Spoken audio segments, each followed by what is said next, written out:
ওম শান্তি। আজিৰ তাৰিখ ১৭ ফেব্ৰুৱাৰী ২০২৫ বৰ্ষ। প্ৰাতঃ মুৰলী বাপদাদা মধুবন। আজিৰ পিতাৰ অমৃতবাণী হৈছে, মৰমৰ সন্তানসকল, পিতা তোমালোকৰ অতিথি হৈ আহিছে। সেয়েহে তোমালোকে আদৰ কৰিব লাগে। যেনেকৈ মৰমেৰে মাতিছা তেনেকৈ আদৰো কৰিব লাগে। নিৰাদৰ যাতে নহয়। আৰু আজিৰ প্ৰশ্ন, কোনটো নিচা তোমালোক সন্তানসকলৰ সদায় বাঢ়ি থাকিব লাগে? যদি নিচা নাবাঢ়ে তেন্তে কি বুলি কোৱা হ'ব? পিতাই উত্তৰত কৈছে, উচ্চতকৈও উচ্চ আচামী অৰ্থাৎ ব্যক্তি এই পতিত সৃষ্টিলৈ আমাৰ অতিথি হৈ আহিছে। এইটো নিচা সদায় বাঢ়ি থাকিব লাগে। কিন্তু ক্ৰমানুসৰিহে এইটো নিচা বাঢ়ে। বহুতো পিতাৰ হৈও সংশয় বুদ্ধিৰ হৈ হাত এৰি গুচি যায়। পিতাই কৈছে যে বহুতো পিতাৰ হৈও সংশয় বুদ্ধিৰ হৈ হাত এৰি গুচি যায়। তেতিয়া সেয়া তেওঁৰ দুৰ্ভাগ্য বুলি কোৱা হ'ব। ওম শান্তি। ওম শান্তি। দুবাৰ ক'বলগীয়া হয়। এয়াতো সন্তানসকলে জানে যে এজন হ'ল বাবা, আনজন দাদা। দুয়োজন একত্ৰিত হৈ আছে নহয়। ভগৱানৰ মহিমাও কিমান উচ্চ কৰে, কিন্তু শব্দবোৰ কিমান সাধাৰণ। ঈশ্বৰ পিতা। কেৱল পিতা বুলি কোৱা নহয়, ঈশ্বৰ পিতা তেওঁ হ'ল উচ্চতকৈও উচ্চ। তেওঁৰ মহিমাও বহুত উচ্চ। তেওঁক মাতেও পতিত সৃষ্টিলৈ। স্বয়ং আহি কয় যে মোক পতিত সৃষ্টিলৈহে মাতে, কিন্তু তেওঁ কেনেকৈ পতিত পাৱন হয়, কেতিয়া আহে, এয়া কোনেও নাজানে। আধাকল্প সত্যযুগ ত্ৰেতাত কাৰ ৰাজ্য আছিল, কেনেকৈ হৈছিল, কোনেও এয়া নাজানে। পতিত পাৱন পিতা নিশ্চয় আহেও। তেওঁক কোনোবাই পতিত পাৱন বুলি কয়, কোনোবাই মুক্তিদাতা বুলি কয়। আহ্বানো জনায় যে স্বৰ্গলৈ লৈ বলক। তেওঁ সকলোতকৈ উচ্চৰো উচ্চ নহয় জানো? তেওঁক পতিত সৃষ্টিলৈ মাতে যে আহি আমাক ভাৰতবাসীক শ্ৰেষ্ঠ কৰি তোলক। তেওঁৰ পদমৰ্যাদা কিমান উচ্চ। তেওঁ হৈছে সৰ্বোচ্চ কৰ্তা কৰ্তা। যেতিয়া ৰাৱণ ৰাজ্য হয় তেতিয়া তেওঁক আহ্বান জনায়। নহ'লে এই ৰাৱণ ৰাজ্যৰ পৰা কোনে উদ্ধাৰ কৰিব? এই সকলোবোৰ কথা তোমালোক সন্তানসকলে শুনা, সেয়েহে নিচাও বাঢ়ি থাকিব লাগে। কিন্তু সিমান নিচা নাবাঢ়ে। মদৰ নিচা সকলোৰে লাগে, এইটোহে নালাগে। ইয়াত হৈছে ধাৰণাৰ কথা, ভাগ্যৰ কথা। গতিকে পিতা হৈছে বহুত ডাঙৰ ব্যক্তি। তোমালোকৰ মাজতো কিছুমানৰ পুৰা নিশ্চয়তা থাকে। নিশ্চয়তা যদি সকলোৰে থাকিলেহেঁতেন তেন্তে সংশয়ত আহি গুচি যায় কিয়? পিতাক পাহৰি যায়। পিতাৰ হৈ গ'লে তেতিয়া পিতাৰ প্ৰতি কোনো সংশয় বুদ্ধি থাকিব নোৱাৰে। কিন্তু এই পিতা হৈছে বিস্ময়কৰ। গায়নো আছে, আশ্চৰ্যজনকভাৱে বাবাক জানে, বাবা বুলি কয়, জ্ঞান শুনে, আনক শুনাই, তথাপি মায়াই আকৌ সংশয় বুদ্ধিৰ কৰি তোলে। পিতাই বুজায়, এই ভক্তিমাৰ্গৰ শাস্ত্ৰসমূহত কোনো সাৰ নাই। পিতাই কয়, মোক কোনেও নাজানে। তোমালোক সন্তানসকলৰ মাজতো কাচিতহে কোনোবা স্মৃতিত দৃষ্টি থাকিব পাৰে। তোমালোকেও অনুভৱ কৰা যে সেই স্মৃতি স্থায়ী হৈ নাথাকে। আমি আত্মা বিন্দু, বাবাও বিন্দু। তেওঁ আমাৰ পিতা। তেওঁৰ নিজৰ শৰীৰটো নাই। তেওঁ কয়, মই এইটো শৰীৰৰ আধাৰ লওঁ। মোৰ নাম শিৱ। মোৰ আত্মাৰ নাম কেতিয়াও সলনি নহয়। তোমালোকৰ শৰীৰৰ নাম সলনি হয়, শৰীৰহে নাম থাকে। বিবাহৰ পাছত নাম সলনি হৈ যায়। তেতিয়া সেইটো নাম স্থায়ী কৰি লয়। সেয়েহে এতিয়া পিতাই কয়, তোমালোকে এইটো দৃঢ় কৰি লোৱা যে আমি আত্মা। এয়া পিতাইহে পৰিচয় দিছে যে যেতিয়াই অত্যাচাৰ আৰু গ্লানি হয় তেতিয়া মই আহোঁ। কোনো শব্দও ধৰি ৰখাৰ প্ৰয়োজন নাই। পিতাই স্বয়ং কয়, মোক পাথৰ শিলগুটি আদি সকলোতে আছো বুলি কৈ কিমান গ্লানি কৰে, এয়াও নতুন কথা নহয়। কল্পই কল্পই এনেকৈয়ে পতিত হয় আৰু গ্লানি কৰে। তেতিয়াহে মই আহোঁ। কল্পই কল্পই মোৰ ভূমিকা আছে। এই ক্ষেত্ৰত কোনো হেৰফেৰ হ'ব নোৱাৰে। ড্ৰামাত নিৰ্ধাৰিত হৈ আছে নহয়। তোমালোকক কিছুমানে কয় যে ভগৱান জানো কেৱল ভাৰতলৈহে আহে। কেৱল ভাৰতেই স্বৰ্গ হ'ব নেকি? হয়, এয়াতো অনাদি অবিনাশী ভূমিকা হৈ গ'ল নহয়। পিতা কিমান উচ্চতকৈও উচ্চ। পতিতক পাৱন কৰোতা পিতাই কয়, মোক এই পতিত সৃষ্টিলৈকে মাতে। মইতো সদায় পাৱন। মোক পাৱন সৃষ্টিলৈ মাতিব নালাগে জানো? কিন্তু নামাতে। পাৱন সৃষ্টিলৈ মতাৰ কোনো প্ৰয়োজনেই নাই। পতিত সৃষ্টিলৈকেহে মাতে যে আহি পাৱন কৰি তোলক। মই কিমান ডাঙৰ অতিথি। আধাকল্পৰ পৰা মোক স্মৰণ কৰি আহিছা। ইয়াত যদি কোনোবা ডাঙৰ ব্যক্তিক মাতে, খুব বেছি 1-2 বছৰলৈহে মাতিব। অমুক এইবছৰ নাহিলে অহা বছৰ আহিব। এওঁকতো অৰ্থাৎ বাবাক আধাকল্পৰ পৰা বিচাৰি আছা। এওঁ অহাৰ ভূমিকাটো নিৰ্ধাৰিত হৈ আছে। এয়া কোনেও নাজানে। উচ্চতকৈও উচ্চ পিতা এফালেতো মনুষ্যই পিতাক মৰমেৰে মাতে, আনফালে মহিমাত কলংক লগাই দিছে। বাস্তৱিকতে এওঁ আটাইতকৈ ডাঙৰ সন্মানীয় অতিথি, যাৰ মহিমাত কলংক লগাই দিছে। এনেকৈ কৈ দিয়ে যে তেওঁ পাথৰ শিলগুটি আদি সকলোতে আছে। কিমান সৰ্বোচ্চ হৰ্তা-কৰ্তা, মাতেও বহুত আদৰেৰে, কিন্তু একেবাৰে অজ্ঞানী। মইহে আহি নিজৰ পৰিচয় দিওঁ যে মই তোমালোকৰ পিতা হওঁ। মোক ঈশ্বৰ পিতা বুলি কয়। যেতিয়া সকলো ৰাৱণৰ হাতত বন্দী হৈ যায় তেতিয়াহে পিতা আহিবলগীয়া হয়। কাৰণ সকলো হৈছে ভক্ত বা কইনা অৰ্থাৎ সীতা। পিতা হ'ল বৰ অৰ্থাৎ ৰাম। পিতা হ'ল বৰ অৰ্থাৎ ৰাম। এগৰাকী সীতাৰ কথা নহয়, সকলো সীতাক ৰাৱণৰ কাৰাগাৰৰ পৰা মুক্ত কৰে। এয়া হ'ল বেহদৰ কথা। এইখন হৈছে পুৰণি পতিত সৃষ্টি। এইখন পুৰণি হোৱা, আকৌ পুনৰাই নতুন হোৱা, সেয়া একেবাৰে সঠিক। এই শৰীৰ আদিতো কিছুমান সোনকালে পুৰণা হৈ যায়, কিছুমান বেছি সময় চলে। এয়া ড্ৰামাত সঠিককৈ নিৰ্ধাৰিত হৈ আছে। পুৰা 5,000 বছৰৰ পাছত পুনৰাই মই আহিবলগীয়া হয়। মইহে আহি নিজৰ পৰিচয় দিওঁ আৰু সৃষ্টি চক্ৰৰ ৰহস্য বুজাওঁ। কোনেও মোৰো পৰিচয় নাজানে আৰু ব্ৰহ্মা, বিষ্ণু, শংকৰ, লক্ষ্মী, নাৰায়ণ, ৰাম, সীতাৰো পৰিচয় নাজানে। ড্ৰামাত উচ্চতকৈও উচ্চ ভাৱৰীয়া এওঁলোকেই। হওঁতেতো মনুষ্যৰে কথা। কোনো 8ৰ পৰা 10খন হাত থকা মনুষ্য নাই। বিষ্ণুৰ 4খন হাত কিয় দেখুৱায়? বিষ্ণুৰ 4খন হাত কিয় দেখুৱায়? ৰাৱণৰ 8টা মূৰ, ৰাৱণৰ 10টা মূৰ আচলতে কি? ৰাৱণৰ 10টা মূৰ আচলতে কি? এয়া কোনেও নাজানে। পিতাইহে আহি গোটেই বিশ্বৰ আদি মধ্য অন্তৰ জ্ঞান শুনায়। পিতাইহে আহি গোটেই বিশ্বৰ আদি মধ্য অন্তৰ জ্ঞান শুনায়। এয়া কোনেও নাজানে। পিতাহে আহি গোটেই বিশ্বৰ আদি মধ্য অন্তৰ জ্ঞান শুনায়। তেওঁ কয়, মই হৈছোঁ আটাইতকৈ ডাঙৰ অতিথি, কিন্তু গুপ্ত। এয়াও কেৱল তোমালোকেহে জানা, কিন্তু জানিও আকৌ পাহৰি যোৱা। তেওঁক কিমান সন্মান জনাব লাগে, তেওঁক স্মৰণ কৰিব লাগে। আত্মাও নিৰাকাৰ, পৰমাত্মাও নিৰাকাৰ। ইয়াত ফটোৰ কথা নাই। তোমালোকেতো আত্মা বুলি নিশ্চয় কৰি পিতাক স্মৰণ কৰিব লাগে। দেহ অভিমান ত্যাগ কৰিব লাগে। তোমালোকে সদায় অবিনাশী বস্তু চাব লাগে। তোমালোকে বিনাশী দেহক কিয় চোৱা? দেহী অভিমানী হোৱা, ইয়াতেই পৰিশ্ৰম হয়। যিমানেই স্মৃতিত থাকিবা সিমানেই কৰ্মাতীত অৱস্থা পাই উচ্চ পদ প্ৰাপ্ত কৰিবা।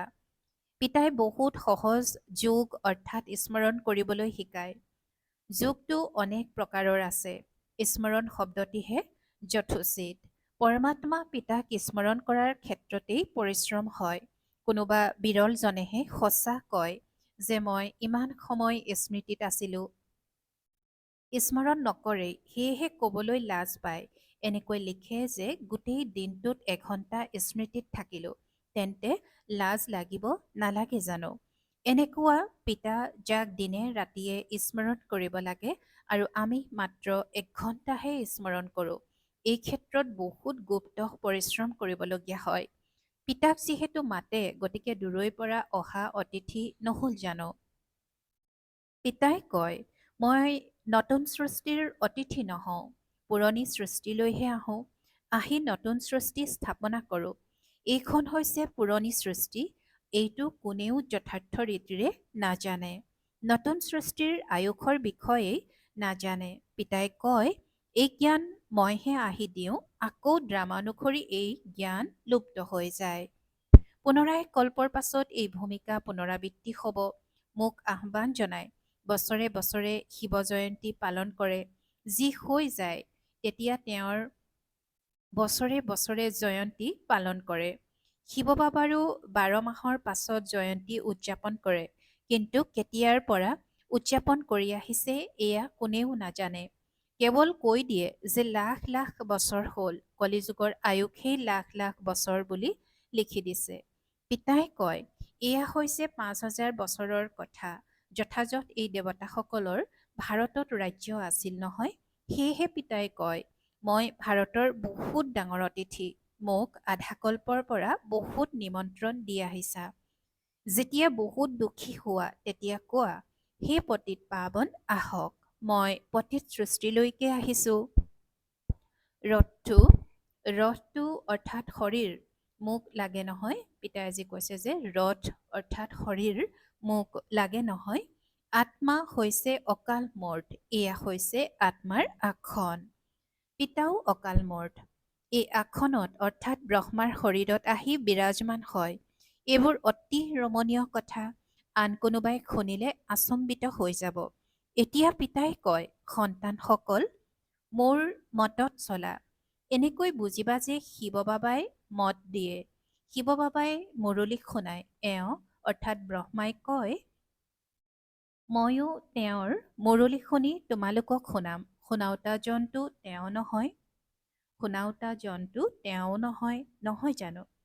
এওঁ 1 নম্বৰ পূজ্য, আকৌ এওঁৱেই 1 নম্বৰ পূজাৰী হ'ল। এতিয়া এওঁ অৰ্থাৎ ব্ৰহ্মা পুৰুষাৰ্থী। সন্তানসকলে সদায় বুজিব লাগে, আমি শিৱ বাবাৰ শ্ৰীমত পাইছোঁ। যদি কোনো ওলোটা কথাও হয়, তেন্তে তেওঁ চিধা কৰি দিব। যদি এইটো অটুট নিশ্চয় থাকে, তেন্তে তাৰ বাবে শিৱ বাবা দায়বদ্ধ। এয়া ড্ৰামাত নিৰ্ধাৰিত হৈ আছে। বিঘিনিটো আহিবই। বহুত কঠিন কঠিন বিঘিনি আহে। নিজৰ সন্তানসকলো বিঘিনি হৈ দেখা দিয়ে। গতিকে সদায় বুজিবা যে শিৱ বাবাই বুজায়, তেতিয়া স্মৃতিত থাকিব। কোনো কোনো সন্তানে ভাবে যে এই ব্ৰহ্মা বাবাই মত দিয়ে, কিন্তু নহয়, শিৱ বাবাহে দায়বদ্ধ। কিন্তু দেহ অভিমান থাকিলে তেতিয়া ঘনে ঘনে তেওঁকহে চাই থাকে। শিৱ বাবা কিমান ডাঙৰ অতিথি হিচাপে শিৱ বাবা কিমান ডাঙৰ অতিথি, তথাপি ৰেলৱে কৰ্মচাৰী আদিয়ে জানে জানো যে নিৰাকাৰক কেনেকৈ চিনিব বা বুজিব? তেওঁৰতো বেমাৰ হ'ব নোৱাৰে। গতিকে বেমাৰ আদিৰ যি কাৰণ সেয়া এওঁৰেই ব্ৰহ্মাৰ বুলি কয়।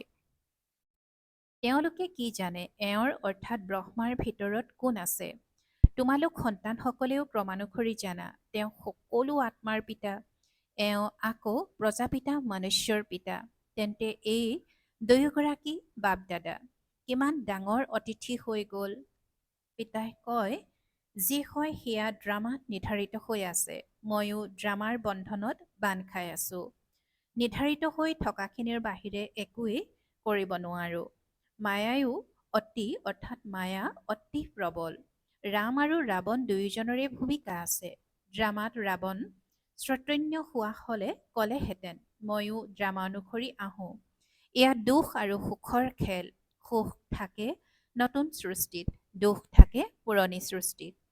নতুন সৃষ্টিত কম সংখ্যক মনুষ্য, পুৰণি সৃষ্টিত কিমান অনেক মনুষ্য থাকে। পতিত পাৱন পিতাকেই মাতে যে আহি পাৱন সৃষ্টি স্থাপনা কৰক, কিয়নো পাৱন সৃষ্টিত বহুত সুখ আছিল, সেইবাবেহে কল্পই কল্পই মাতে। পিতাই সকলোকে সুখ দি যায়। এতিয়া পুনৰাই ভূমিকা পুনৰাবৃত্তি হৈছে, সৃষ্টি কেতিয়াও নিঃশেষ হৈ নাযায়। নিঃশেষ হোৱা অসম্ভৱ। সমুদ্ৰ সৃষ্টিত আছে নহয়, এই তৃতীয় মহলাটো আছে নহয়, এনেকৈ কয় যে জলময় পানীয়ে পানী হৈ যায়, তথাপিও পৃথিৱী মহলাটো আছে নহয়, পানীওতো আছে। পৃথিৱী মহলাৰ বিনাশ হ'ব নোৱাৰে। জলো এইটো মহলাতে থাকে। দ্বিতীয় আৰু প্ৰথম মহলা সূক্ষ্মলোক আৰু মূল লোকততো পানী নাথাকে। এই বৃহৎ সৃষ্টিৰ তিনিটা মহল আছে, যাক তোমালোক সন্তানসকলৰ বাহিৰে কোনেও নাজানে। এই আনন্দৰ কথাবোৰ সকলোকে আনন্দেৰে শুনাব লাগে। যিসকল সম্পূৰ্ণ উত্তীৰ্ণ হয় তেওঁলোকৰ বাবেহে অতীন্দ্ৰিয় সুখৰ গায়ন আছে।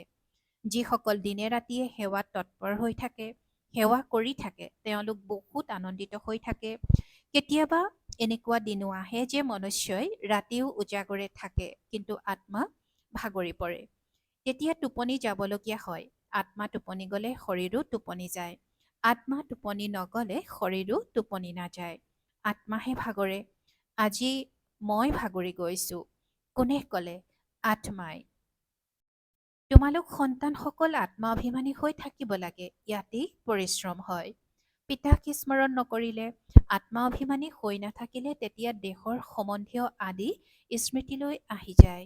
পিতাই কয়, তোমালোক নাঙঠ অৰ্থাৎ অশৰীৰী হৈ আহিছিলা, আকৌ নাঙঠ হৈয়ে যাব লাগিব। এই দেহৰ সম্বন্ধ আদি পাহৰি যোৱা। এই শৰীৰত থাকি মোক স্মৰণ কৰা। পিতাই আজি কৈছে যে এই শৰীৰতে থাকি তোমালোকে মোক স্মৰণ কৰা, তেতিয়া শতপ্ৰধান হৈ যাবা। পিতাক কিমান ডাঙৰ হৰ্তা কৰ্তা সন্তানসকলৰ বাহিৰে কোনেও নাজানে। পিতাই কয়, মই গৰীবৰ মালিক, সকলো সাধাৰণ। পতিত পাৱন পিতা আহিছে, এয়া জানি গ'লে ক'ব নোৱাৰি কিমান যে ভিৰ লাগি যাব। ডাঙৰ ব্যক্তি আহিলে তেতিয়া কিমান ভিৰ হৈ যায়। গতিকে ড্ৰামাত তেওঁৰ ভূমিকাই হ'ল গুপ্ত হৈ থকাৰ। আগলৈ লাহে লাহে প্ৰভাৱ বিস্তাৰ হ'ব আৰু বিনাশ হৈ যাব। সকলোৱে জানো বাবাক পাব, স্মৰণ কৰে নহয়, তেন্তে তেওঁলোকে পিতাৰ পৰিচয় পাই যাব, কিন্তু পিতাক লগ পাব নোৱাৰিব। যেনেকৈ বন্ধনত থকাসকলে লগ কৰিব নোৱাৰে, কিমান অত্যাচাৰ সহ্য কৰে, বিকাৰ ত্যাগ কৰিব নোৱাৰে, কয় সৃষ্টি কেনেকৈ চলিব? হেৰ', সৃষ্টিৰ দায়িত্ব পিতাৰ ওপৰত নে তোমালোকৰ ওপৰত? পিতাক জানি গ'লে তেতিয়া এনেকুৱা প্ৰশ্ন নুসুধিব। এনেকৈ কোৱা, প্ৰথমে পিতাকটো জানি লওঁ, তেতিয়া সকলো জানি যাব। এনেকৈ কোৱা, পিতাই কৈছে যে এনেকৈ কোৱা, প্ৰথমতে অৰ্থাৎ প্ৰথমে পিতাকটো জানি লওক, তেতিয়া সকলো জানি যাব। বুজোৱাৰো যুক্তি লাগে, ভাল বাৰু। অতি মৰমৰ কল্পৰ পাছত পুনৰাই মিলিত হোৱা সন্তানসকলৰ প্ৰতি মাতা পিতা বাপ দাদাৰ স্নেহপূৰ্ণ স্মৰণ আৰু সুপ্ৰভাত। আত্মিক পিতাৰ আত্মিক সন্তানসকলক নমস্কাৰ। আৰু আত্মিক সন্তানসকলৰ আত্মিক মাত পিতা আৰু বাপ দাদাৰ প্ৰতি স্নেহপূৰ্ণ স্মৰণ আৰু সুপ্ৰভাত আৰু নমস্কাৰ নমস্কাৰ নমস্কাৰ। আৰু আজিৰ ধাৰণাৰ বাবে মুখ্য সাৰ প্ৰথমতে, সদায় সৰ্বোচ্চ হৰ্তা-কৰ্তা পিতাৰ স্মৃতিত থাকিব লাগে। বিনাশী শৰীৰক নাচাই আত্মা অভিমানী হ'বলৈ যত্ন কৰিব লাগে। স্মৃতিত থকাৰ সঁচা খতিয়ান ৰাখিব লাগে। দ্বিতীয়তে, দিনে ৰাতিয়ে সেৱাত তৎপৰ হৈ থাকি অপাৰ আনন্দত থাকিব লাগে।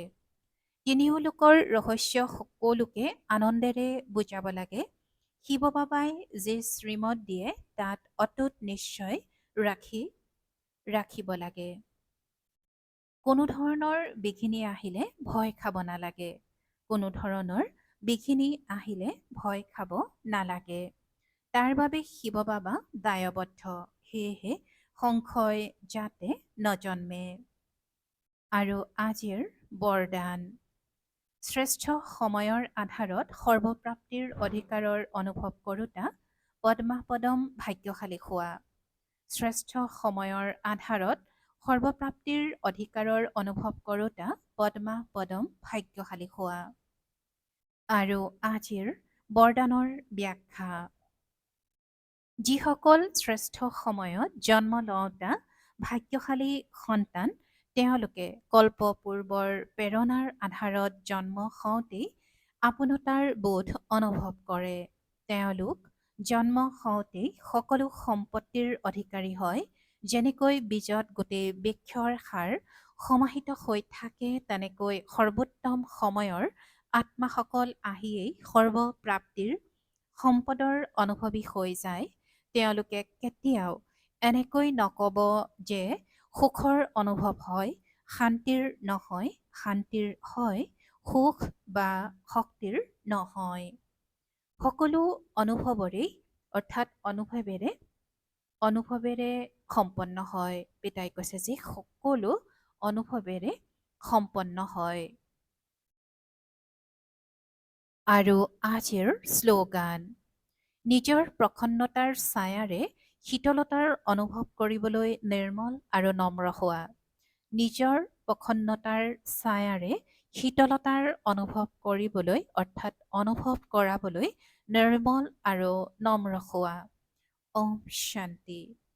একান্তপ্ৰিয় হ'বলৈ একতা আৰু একাগ্ৰতা ধাৰণ কৰি আজিৰ অব্যক্ত সংকেত। একান্তপ্ৰিয় হ'বলৈ একান্তপ্ৰিয় হ'বলৈ একতা আৰু একাগ্ৰতা ধাৰণ কৰিবলৈ আজিৰ অব্যক্ত সংকেত। সৰ্বসম্বন্ধ সৰ্বৰস এজনৰ পৰা লোৱা সকলেই একান্তপ্ৰিয় হ'ব পাৰে। আজিৰ অব্যক্ত সংকেতত কৈছে যে একান্তপ্ৰিয় হ'বলৈ একতা আৰু একাগ্ৰতা ধাৰণ কৰিবলৈ আজিৰ অব্যক্ত সংকেত। সৰ্বসম্বন্ধ সৰ্বৰস এজনৰ পৰা লোৱা সকলেই একান্তপ্ৰিয় হ'ব পাৰে। যেতিয়া এজনৰ দ্বাৰা সৰ্বৰস প্ৰাপ্ত হ'ব পাৰে, তেন্তে অনেকৰ ফালে যোৱাৰ আৱশ্যকতাই বা কি? কেৱল এটা শব্দও স্মৃতিত ৰাখিলে তেতিয়া তাত গোটেই জ্ঞান আহি যায়, স্মৃতিও আহি যায়, সম্বন্ধও আহি যায়, স্থিতিও আহি যায় আৰু লগতে যি প্ৰাপ্তি হয় সেয়াও সেই এটা শব্দৰ পৰাই স্পষ্ট হৈ যায়। এজনৰ স্মৃতি স্থিতি একৰস আৰু গোটেই জ্ঞানো এজনৰ স্মৃতিৰেই পোৱা যায়। প্ৰাপ্তিও যি হয় সেয়াও একৰস হৈ থাকে। ওম শান্তি।